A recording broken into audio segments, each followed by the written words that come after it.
Hello everyone, welcome back to our YouTube channel SSB Success. We are back with another very important GD topic and its discussion. The topic is recently Indian economy is badly hit. According to you, which sector needs revival the most? We have three leads and they are healthcare, manufacturing and agriculture.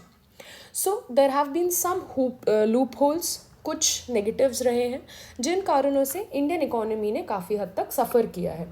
अब as a candidate you are asked कि अगर हमें इस Indian economy को revive करना है तो which sector will need revival the most and कौन सा ऐसा सेक्टर है जो सबसे अच्छे से हेल्प कर सकता है इंडियन इकोनॉमी को वापस ऑन ट्रैक लाने में. There are three sectors which are given as leads: healthcare, manufacturing and agriculture. In this video, we will be discussing all the three leads in detail so that you can get a clear idea of this whole topic and you are able to understand the topic well.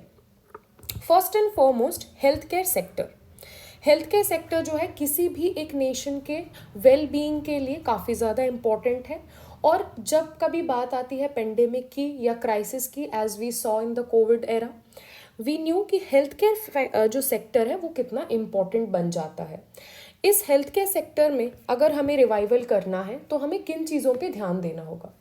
First is कि हमें infrastructure में बढ़ोतरी करनी होगी. Infrastructure में development और ज़्यादा करना होगा, for which we will have to come up with new hospitals, new clinics and more number of health care centres. And at the same time, we'll have to make this sure that these centers and these infrastructural things are easily accessible. क्योंकि for the people who live in urban areas, they are well accessible, but for the ones who live in rural areas, जो गाँव में रहने वाली जनता है, जो villages में रहते हैं, उनके लिए एक्सेसिबिलिटी एक इशू बन जाता है. तो the government along with infrastructure development will also have to work on the accessibility of these health care facilities. Second is कि हमें रिसर्च एंड डेवलपमेंट में इन्वेस्ट करना होगा ज़्यादा से ज़्यादा, so that we can come up with innovative and indigenous health care solutions of our own, so that हमारा reliance दूसरे नेशंस पे कम हो जाएगा एंड एक्चुअल टर्म्स में वी विल बी आत्मनिर्भर in our country. Third point is strengthening public health care. Number of health care professionals जो per patient available होने चाहिए, एज ऑफ नाउ इंडिया में वो रेशियो बहुत ही ज़्यादा कम है. तो through training programmes, through better equipments, through better medical facilities, we will have to make sure कि ज़्यादा से ज़्यादा health care professionals available and accessible हो for the people of the nation. Digital health initiatives. This is a point जिस पे government को ज़्यादा काम करना चाहिए एंड कुछ हद तक गवर्नमेंट कर भी रही है. डिजिटली हेल्थ इनिशिएटिव्स लेने का क्या मतलब है कि we can promote the adoption of digital health technologies, जैसे ओवर अ टेलीफोनिक कॉल आपका डॉक्टर से बात कर पाना या एक टेली कंसल्टेशन पॉसिबल हो पाना.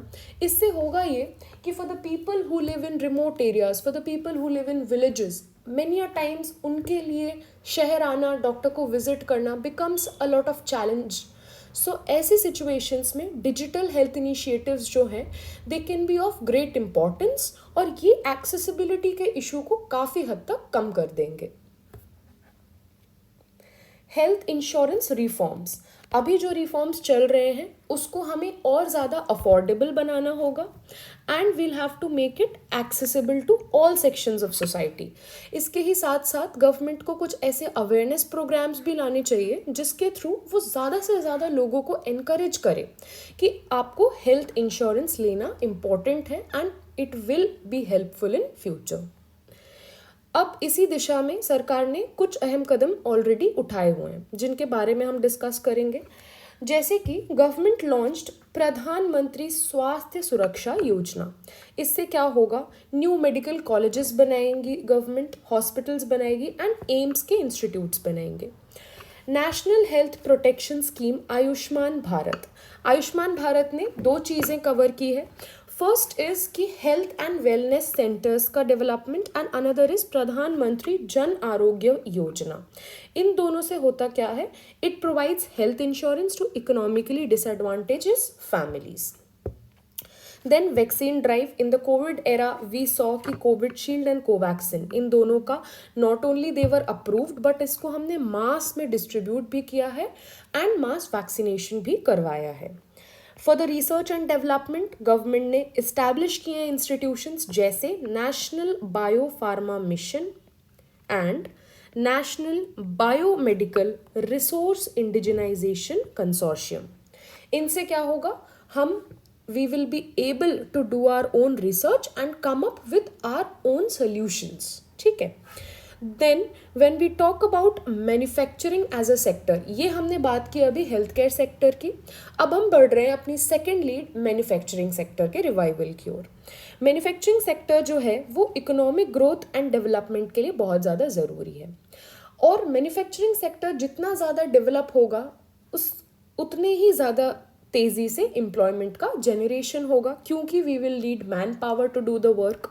सो इस दिशा में रिवाइवल जो है बहुत ज़्यादा असेंशियल हो जाता है, और इसे अगर हमें रिवाइव करना है तो सबसे फर्स्ट एंड फॉरमोस्ट हमें ईज़ ऑफ डूइंग बिजनेस पे काम करना होगा। For our people to come up with business ideas, for our people to implement those business ideas, it should be made sure that this whole procedure is a very easy process. इससे क्या होगा, more and more people will get encouraged to come up with their own businesses and manufacturing sector में हम revival देख पाएंगे। Simplified regulations, reduced bureaucratic red tapeism will encourage both domestic and foreign investments in the manufacturing sector. Apart from that, infrastructure को भी develop करने की ज़रूरत है, जिसमें हमें industrial corridors, special economic zones and better logistic के नेटवर्क को डेवलप करने की रिक्वायरमेंट है। Skill development, will have to invest in skill development programmes. इससे क्या होगा कि जो भी हमारा मैन पावर है और वर्कफोर्स है उनमें बेटर कैपेबिलिटीज़ होंगी and they will learn a lot of more skills which they can implement while working in the manufacturing industry, जिसको हम कैसे अचीव कर सकते हैं, through vocational training initiatives and collaboration between industries and educational institutions. The government will have to promote innovation and technology का adoption, encourage innovation and adoption of advanced technology such as automation, artificial intelligence, जिसका सबसे ज़्यादा बढ़िया example है chat GPT, AI powered है chat GPT. We are seeing कि this era is shifting towards a tech kind of a world, so ऐसे में it becomes very important to be updated with the technology, and जिस भी sector में आप हैं उस सेक्टर में इनोवेशन को प्रमोट करने के साथ साथ it becomes very important to adapt the technology. Next is export promotion. we'll have to decrease our reliance over the import and हमें ज़्यादा से ज़्यादा एक्सपोर्ट करना होगा, जिसके लिए हमें एक्सपोर्ट ओरिएंटेड इंडस्ट्रीज़ का डेवलपमेंट पे ध्यान देना होगा। we'll have to simplify the export का procedure and we'll have to explore the new markets. In the manufacturing sector revival, the government has taken few steps. First and foremost, which you are very well aware of, is Make in India initiative, जिसको launch किया गया था 2014 में, and this aimed to boost domestic manufacturing and attract foreign investment, जो कि इसने काफ़ी हद तक की है, and continuously we are working in this direction. The government has also introduced production linked incentive scheme for various sectors, जिससे क्या होगा, domestic manufacturing तो होगी ही ज़्यादा, but will also be able to promote more and more export. उसके अलावा government ने कुछ रिफॉर्म्स लेके आए हैं, जिससे कि ईज़ ऑफ डूइंग बिजनेस जो है वो इम्प्रूव हो, जैसे कि streamlining regulatory processes, reducing paperwork and implementing the GST. So these are the steps जो कि मैन्युफैक्चरिंग सेक्टर के रिवाइवल में गवर्नमेंट ने लिए हैं। अब हम आते हैं अपनी थर्ड और आखिरी लीड पे, जो कि है एग्रीकल्चरल सेक्टर रिवाइवल।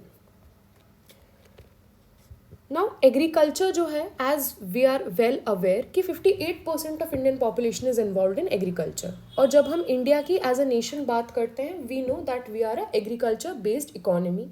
हमारा जो पूरा जनता है वो most of the like villagers and all they are involve in agricultural activities.